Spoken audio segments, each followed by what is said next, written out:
Check in here. It's Jake Leschinsky, touching bass. First in a series.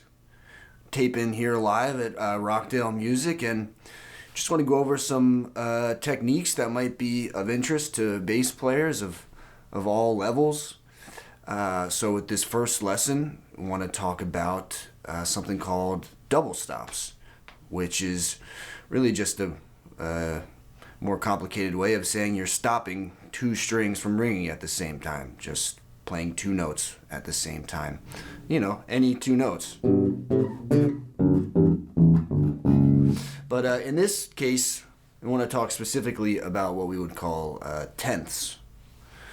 Something that you might be familiar with from songs like Take a Walk on the Wild Side.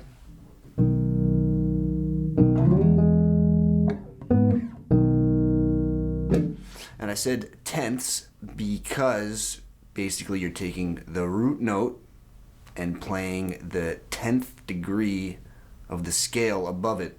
Another way to look at it would be the root and the third played one octave above.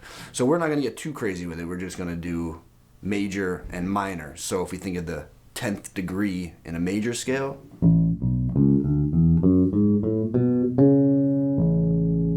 you play them at the same time. And then if we take a minor scale,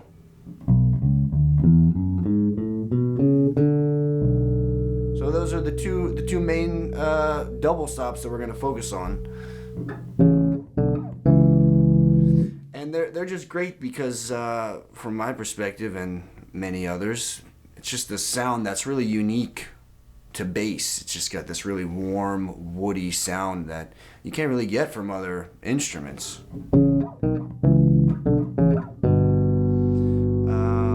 And beyond that, it's a good platform to get comfortable playing chords on the bass eventually.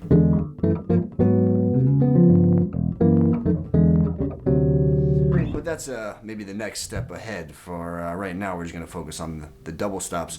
Another real benefit to it is it forces you to know the tonality of the chord that you're playing along with, where maybe some bass players would get into the habit of only knowing the root note.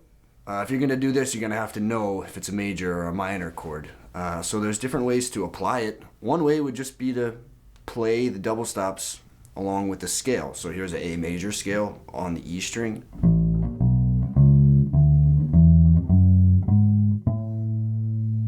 And here it is with the double stops.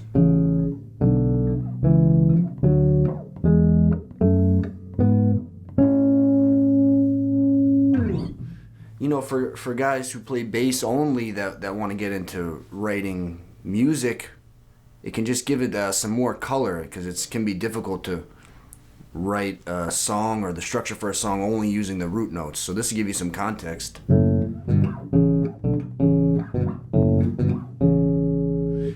And yeah, you know, open your ears up. You'll start to hear it all over the place in certain songs with the bass.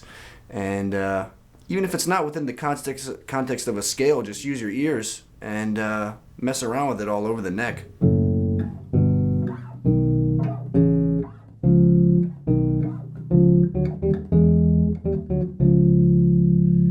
And you're bound to find some cool tones and colors with just these two notes. So until next time, touching bass over here, Jake Leschinsky.